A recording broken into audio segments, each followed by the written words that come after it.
नमस्कार, न्यूज़ सारथी मीडिया पर आपका स्वागत है। साधु संत आध्यात्मिक उन्नति के लिए होते हैं, इसलिए वे शिक्षा गठन करते हैं।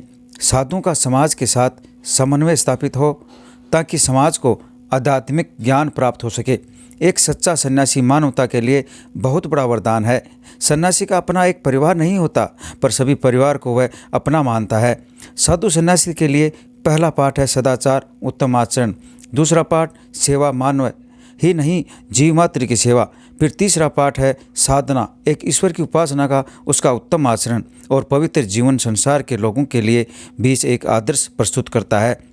उनके जीवन में सदाचार, प्रेम और शांति खुली होती है, जो फूलों की सुगंध की तरह दूर दूर तक जाती है। वह कुछ ना बोले, कुछ ना करे, फिर भी संसार के व्यथित लोग वहाँ शांति की तलाश में जाते हैं। साधु सन्यासी सच्चे राष्ट्रभक्त के रूप में अपना योगदान दे रहे हैं। जब भी कोई ये मामला उछलता है कि भगवाधारी को राजनीति से दूर रहना चाहिए, अच्छे लोगों को राजनीति में देखना नहीं चाहते, नेता इसलिए विरोध करते हैं क्योंकि अगर अच्छे लोग राजनीति में आ गए तो उनकी पोल पट्टी खुल जाएगी, उनकी छुट्टी हो जाएगी। राजनीति का उपयोग राज्य की सुख शांति के लिए हो, इसके लिए आवश्यक है कि संत समाज और अच्छे लोग प्रत्यक्ष राजनीति में आए, चाहे वह साधु संत ही क्यों ना हो। वर्षों से परंपरा रही है, राजा और राजनीति पर लगाम लगाने के लिए धार्मिक गुरु मुख्य भूमिका निभाते रहे हैं, वह राजनीति में शामिल रहे हैं। विश्व इतिहास बताता है कि इस व्यवस्था का पालन अनेक देशों की राजसत्ताएं भी करती थी। भारत में इस परिपाटी का बखूबी पालन किया जाता है, चाहे भारत का स्वर्णकाल हो या मौर्य काल। वर्तमान में राजनीति सिस्टम में बदलाव लाने के लिए देश के लाखों संत और चिंतक आगे आने लगे हैं। भगवाधारी साधु या साधु के राजनीति में आने पर या आने की आहट पर जोर पकड़ती है तो राजनेताओं में विरोध हो जाता है। साध्वी ऋतंबरा, साध्वी उमा भारती, योगी आदित्यनाथ, स्वामी अग्निवेश जैसे लोग राजनीति में आए तो काफ़ी विरोध हुआ था। इसके अलावा अन्ना हजारे के अनशन से पहले बाबा रामदेव ने भ्रष्टाचार के खिलाफ मुहिम छेड़ी थी। साधु संत राजनीति में क्यों आते हैं, इसी को लेकर चर्चा करेंगे। विधानसभा चुनाव में भाजपा को सफलता मिलने के बाद अब लोकसभा चुनाव की तैयारी में जुट गए हैं। राजस्थान में 4 विधानसभा सीटों पर बीजेपी ने भगवाधारी संतों को खड़ा किया था और चारों स्थानों पर जीत गए। अब संगठन इसी फार्मूले को लोकसभा में भी प्रयोग करना चाहता है। इसकी पूरी तैयारी हो चुकी है।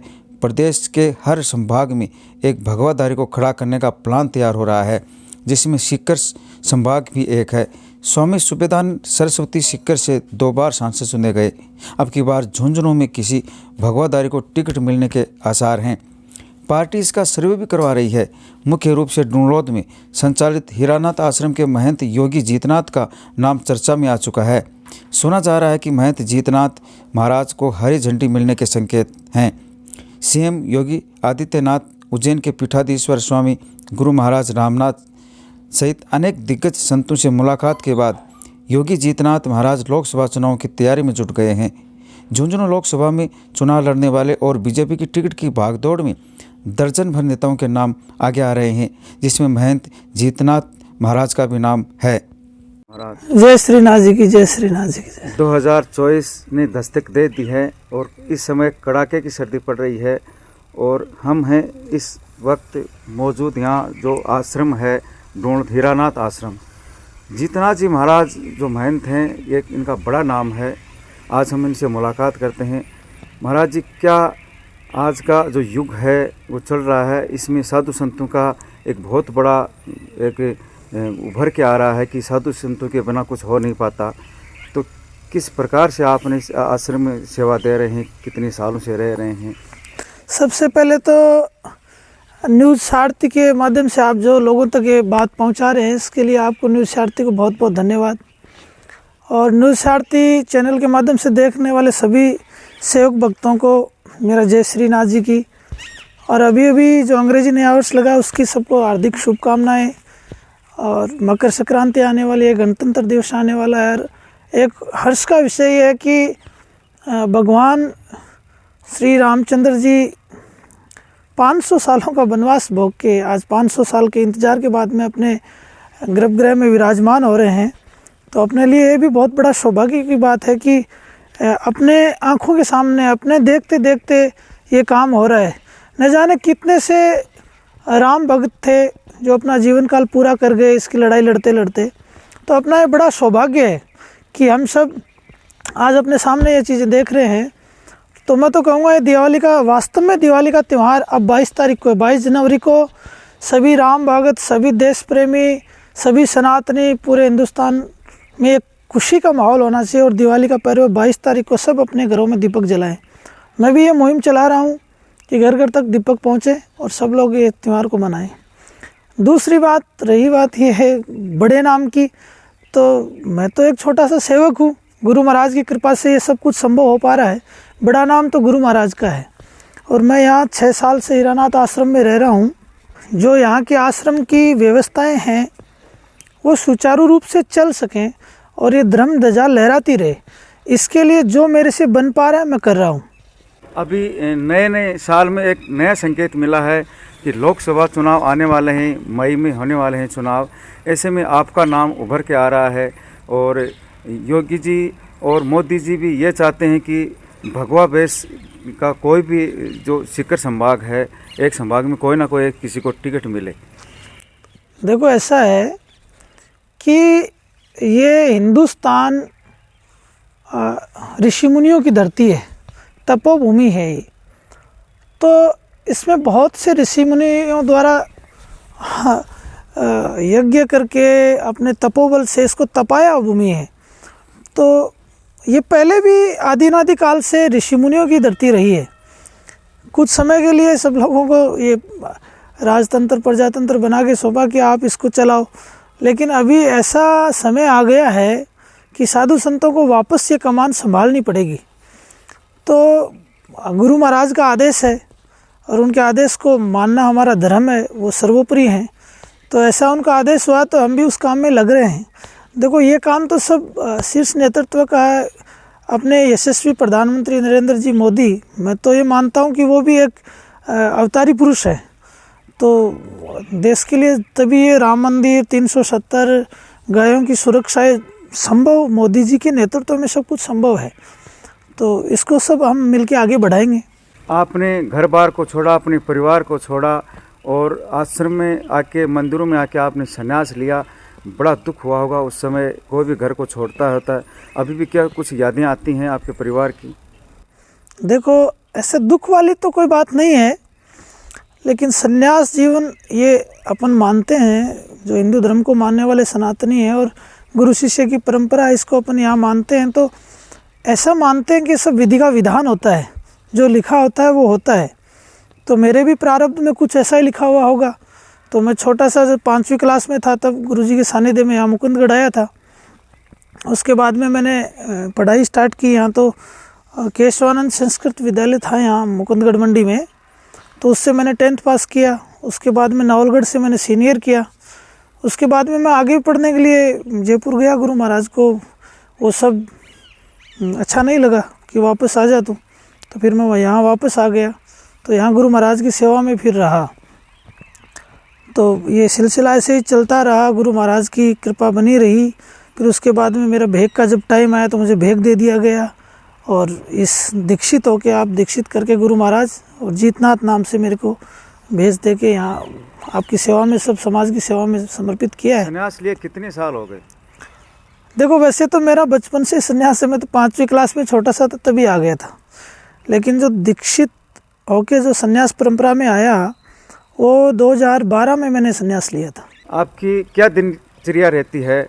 कितने लोग आते हैं दिन में? और छोटे छोटे बच्चे भी यहाँ आपके शिष्य हैं, वो काम कर रहे हैं। दिनचर्या तो ऐसा है कि साधु संतों की जो दिनचर्या होनी चाहिए, सुबह उठ के जो पूजा पाठ है भगवान का, जो 4 बजे उठ के भगवान की आरती पूजा सब, जो प्रार्थना सब करना है, गौ सेवा है, आश्रम के मंदिर में जो भगवान के फूल चढ़ाने हैं, साफ़ सफाई है, वो सब करके फिर दिन में आने जाने वाले भक्तों के साथ में सत्संग होता है, उनको मार्गदर्शन दिखाना हमारा काम है। भाई देखो साधु एक ऐसी समाज के लिए अपन ये माने कि साधु समाज को रास्ता बताने वाला होता है, दिशा दिखाने वाला होता है, इसलिए उसको गुरु की उपाधि दी जाती है। कि साधु समाज में रह के और समाज के हित में काम ना कर सके तो संन्यास जीवन व्यर्थ है। तो ये बात तो हमको बचपन से गुरु महाराज के सानिध्य में रहे हैं तो सिखाई गई है। और हमारा भी ध्येय यही है कि हम ये जो जीवन है अपना ये समाज में समर्पित करें पूरा। एक समाज और एक संत समुदाय में कितना फर्क है, उनका जीवन कैसा रहता है, और एक आम आदमी एक गृहस्थी कैसा जीवन जीता है? एक गृहस्थ जीवन भी एक बहुत बड़ी तपस्या है। इसको अपन ऐसे नहीं कह सकते कि गृहस्थ जीवन ऐसे होता है, साधु समाज बड़ा होता है। बड़ा छोटा कुछ नहीं होता। साधु समाज ऐसा है कि अपना सब कुछ त्याग करके, और विधि का विधान है, प्रारब्ध बना हुआ, प्रारब्ध के साथ में संत सानिध्य मिलता है, तो उस सानिध्य से सब कुछ संभव हो पाता है कि वो अपने आप को आगे करके संतों के माध्यम से और घर गृहस्थी को त्याग के और इस मार्ग में आता है। तो वो कुछ समाज को देने के लिए आता है, न कि ऐसे ही बैठ के अपना जीवन पूरा करके चले जाए, ऐसा कुछ नहीं है। साधु का मतलब ये है कि समाज को कुछ न कुछ देके जाए कि पीछे से लोग याद रखें कि वो फलाने महात्मा हुए थे, उन्होंने समाज के लिए बहुत अच्छा काम किया था। और गृहस्थ जीवन भी बहुत कठिन है, ऐसा इजी नहीं है जितना लोग मानते हैं। तो दोनों ही अच्छे हैं, दोनों ही मार्ग अच्छे हैं। अपने जो गृहस्थ जीवन में जो जिम्मेदारी मिले उसको सहर्ष निभा के सारा काम करे तो वो गृहस्थ जीवन बहुत अच्छा है। तो दोनों अच्छे हैं। क्योंकि चुनाव की गणित एक अलग है, चुनाव चीज़ अलग होता है, एक और सन्यासी जीवन एक अलग होता है। आपने कैसे ठाना, आप कैसे प्रेरित हुए कि मैं चुनाव लड़ूं, अगर टिकट मिले तो मैं जन सेवा करूं? देखो ये तो अब प्रक्रिया चली है कि प्रजातंत्र, लोकतंत्र, ये सब। लेकिन पहले आदिनादि काल में देखें तो राज ऋषिमुनि किया करते थे। ये ऋषिमुनियों की धरती है हिंदुस्तान। तो भगवान रामचंद्र जी का जो राज तिलक होना था वो सब विधि का विधान था, बाद में टल गया, उनको वनवास हुआ।